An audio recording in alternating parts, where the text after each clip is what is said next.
Guys, may isi-share akong Mitsubishi Montero. Naging problema niya guys, no? Low power, so hindi makalagpas ng 2000 RPM yung kanyang pag inapakan niya yung accelerator, tapos namamatay daw. So titingnan natin, siniservisan ko ngayon dito sa may Villamor. So titingnan natin guys kung kaya nating i-troubleshoot tong problema ng Mitsubishi Montero, no? At isi-share ko rin sa inyo kung bakit naglo-low power yung kanyang Montero.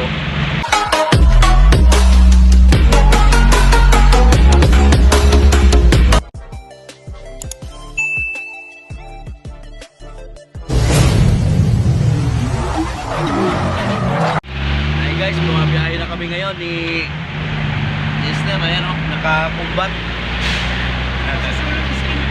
Sinarap daw yung skin niya. So ayun guys, pupunta tayo ng Villamor para ma-check natin yung Mitsubishi Montero niya, bakit naglo-low power. At isi-share ko sa inyo yung mga ganong problema, no? Para makakuha rin tayo ng konting idea doon sa pag-low power ng Mitsubishi Montero. Ayan, sana lang kaya natin gawin yun at hindi electrical na naging problema.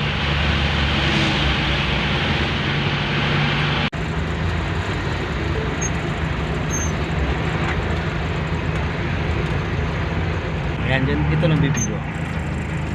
Ayan yung mga gamit ng Air Force natin.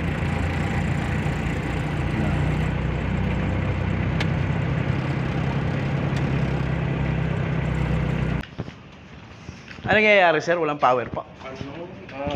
Bigla-bigla na lang siyang Namamatay? namamatay. Tapos kahit revolution mo siya, yung pitik nung Yung RPM? Oo. Pero mga sir, medyo malambot to. May dala ka bang lata? Na filter? Lata ba to? Oo. Wala. Yari. So tingnan natin.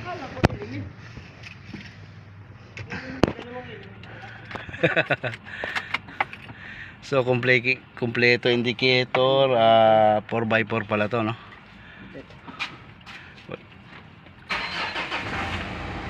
May check engine. Ayun, hindi namamatay check engine. May problema to.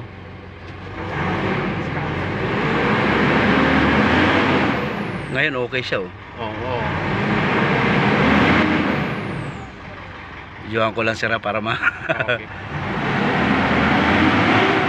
Okay siya ngayon pag unang start. Okay. So dapat ma-verify natin check engine na yan. Boss, scan mo nga boss.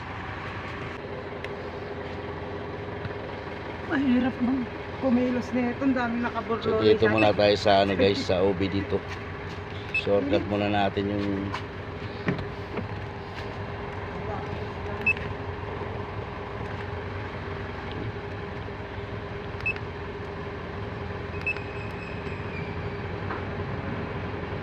yun, may isa siyang error codes, no, na nakalabas. So verify natin kung ano yan.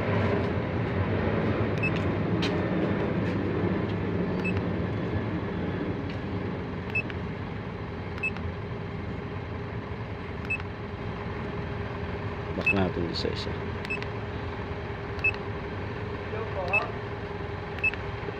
Apo, nandito na po kami. Apo. Apo.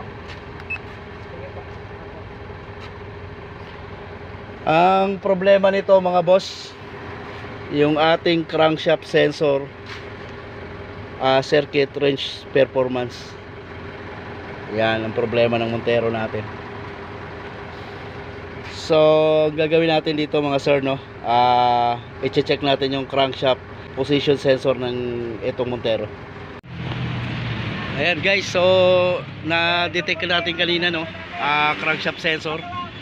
So ipapakita ko sa inyo kung anong sign ng crankshaft sensor, no. Ayan, hard starting. Ayan, namamatay. Sige. Yan. Ayan. Ayan o, nagkakaroon na ng knocking pagka uminit na yung makina. So tini-start ko. Ayan. Ayan o. Yan ang problema na ito pagka sira ang sensor. Ayan guys, kita nyo. Ayan.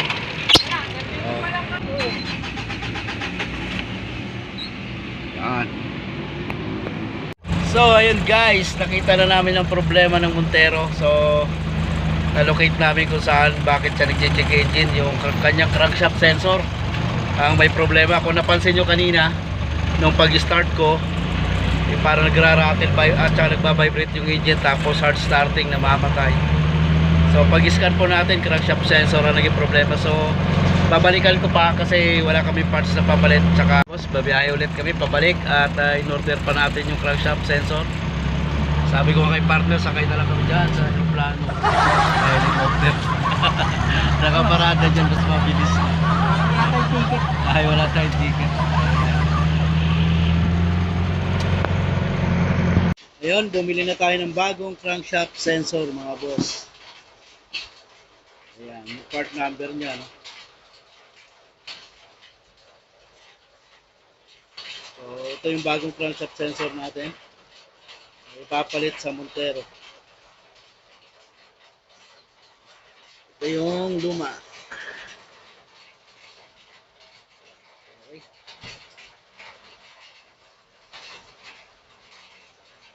Palit ng crankshaft sensor guys, tanggal yung compressor bracket at saka compressor, no? Pero hindi kayo kailangan magpasingaw ng preyon.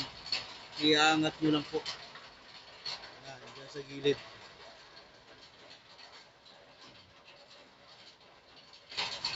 So ayan guys, i-reset lang natin yung check engine. Titingnan natin kung mamamalya siya at babalik pa yung check engine na nag-check engine siya. So pasensya na at madilim yung ano natin ngayon, location. Gawa ng umuulan guys. Sobrang lakas ng ulan dito. Tapos, so reset lang natin kung mabubura natin yung check engine. I-erase muna natin yung code.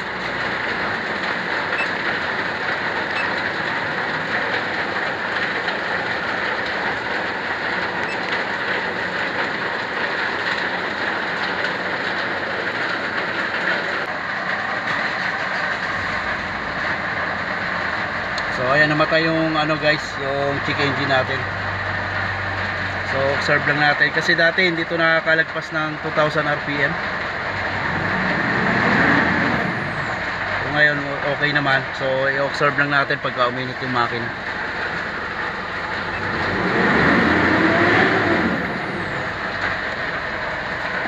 Sana hindi na magka-problema.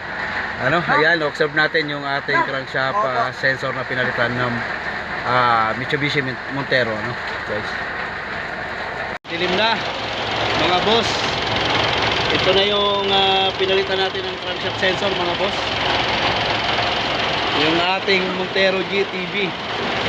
So kung mapapansin nyo yung pamamalyan niya nung hindi pa natin palitan ng crankshaft sensor, so ngayon po okay na. Ayan, kalmado na yung under niya. Wala na yung parang nagbabibrate sa kanyang makina, no? So ngayon, ina-observe pa rin namin mga boss. Opo. Ayan, Montero GTB. Ano yan, Bajo? D1B? VID. Ayan mga boss, sana nakapag-share tayo ng konti na naman ngayon about dito sa ating Montero. So kung may nakuha kayong idea mga boss, huwag niyong kalimutang i-like, i-share, subscribe yung ating channel para updated po tayo sa mga bago nating i-upload ating gagawin sa sakyan.